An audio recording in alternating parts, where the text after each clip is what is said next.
So, good day. By the way, I am Shamini Kaiwal, taking course of Bachelor of Secondary Education major in Delhi. Okay, for today's video, I will discuss about if what I have learned in the child and adolescent learning and learning principles in week 1 to 3. So, uh,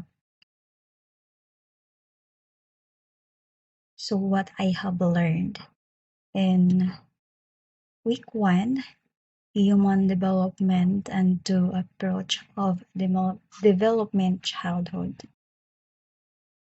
As far as what I've learned, human development analyzes the human condition with the capability approach at its center. Additionally, it's simple to believe that human growth is a process that is basically finished by the time we reach early adulthood. However, it's crucial to understand that development is a continuous process that lasts the entirety of your life. It can also teach you more about what is ahead. Understanding the aging process will help you deal with the problems that come with getting older. Because development is a complicated process, understanding how children develop physically, socially, emotionally, and cognitively can help us better understand children of all ages. Early detection of development issues allows for faster intervention, and the early detection and treatment can result in better outcomes regardless of the circumstances. And next is uh, what I have learned about the traditional approach. According to my definition of the traditional method or approach, every parent should instill in their kids the importance of having a genuine love and caring for them, as well as teaching them to respect others and with integrity and have decent morals. Stresses substantial change from infancy to adolescence, little to no change in adulthood, and deterioration in late old life.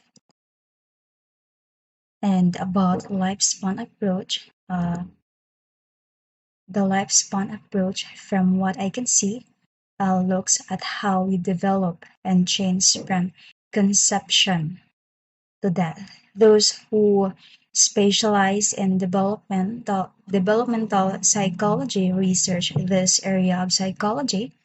According to them, the true developmental domains of physical, cognitive, and psychosocial development can all be scientifically investigated as a process that occurs throughout a person's life. Additionally, the study of human lifespan development examines how people develop throughout their lives, from early childhood through adulthood and old age. The development of the body, mind, social skill, brain, perception, personality, and emotion are some areas of emphasis. And next is in week 2, the stages of development and development task. Okay, according to what I learned in the stages of human development, there is a definite age range during which a particular set of demands, behaviors, experiences, and capacities are prevalent and distinct from those of other age ranges. And those are the infancy, which is first 12 months of life, and toddlerhood to 1 to 2 years of age, and early childhood is 3 to 5 years of age, and the middle and the late childhood is 6 to 11 years of age. And lastly, and adolescence is 12 to 19 years of age. What I learned about the developmental task is a developmental task, as I understood it, is a task that comes at or around a particular stage in life and, if not successfully completed, result in the incapacity to undertake activities connected with the following stage. Kids pick up the skill of getting along with spouse of both sexes, accepting and taking care of one's basic, increasing one's level of independence, choosing a spouse and starting a family, getting ready for a profession or career, developing a set of moral principles, and taking on more societal responsibility. And in week three, the teachers as consumers or end user of research, teacher as researcher, the scientific method, and the research design and the data gathering. As I thought about teachers as consumers or end user of the research, uh, I realized that it helps teachers make educated decisions about what and how to teach. This includes choices affecting curriculum, effective teaching and learning practices, educational policies, and even research-related choices. Additionally, research provides crucial information to educators and policymakers that they may utilize to make decisions that will benefit students and their families. The most reliable research can be used and integrated by knowledgeable teachers. And about for a teacher as a researcher, as far as what I've learned about teacher as researcher, they engage in deliberate methodical research with the aim of understanding teaching and learning, developing as reflective practitioners, changing their classroom or schools, and bettering the lives of children. To address problems in their professional life, instructor can back research that is inspired by their own question. And additionally, the three main stages of teacher research are conceptualization, implementation, and interpretation. Conceptualization involves instructor identifying a significant issue or area of interest and developing pertinent research questions.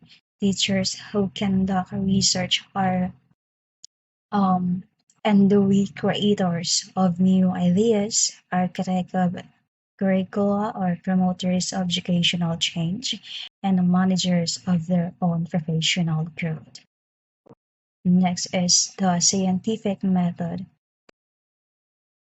From what I've learned, the scientific method is described as a research methodology in which a problem is recognized, pertinent data is acquired, a hypothesis is developed using this data, and the hypothesis is then empirically evaluated.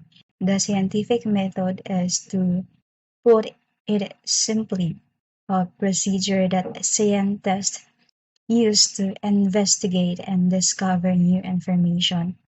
No matter what the scientist is attempting to discover, they can produce an answer by applying the scientific method and create a question as the first step in using the scientific method. Remember that before you can find the answer, you must first understand the question.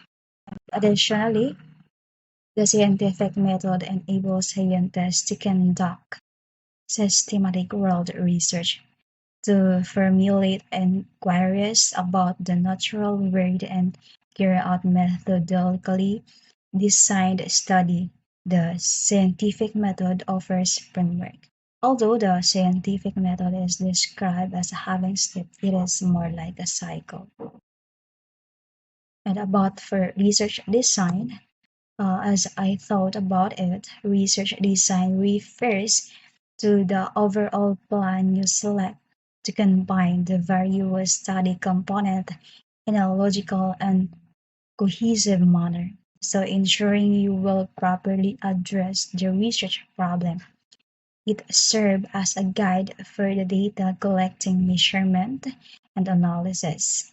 Using as well planned research design help ensure that your thickness meet your research purposes, that you obtain high quality data, that utilize the proper kind of analysis to answer your questions using reliable sources, and that all of these things are true. This enables you to reach reliable, accurate findings. And that's all. Thank you.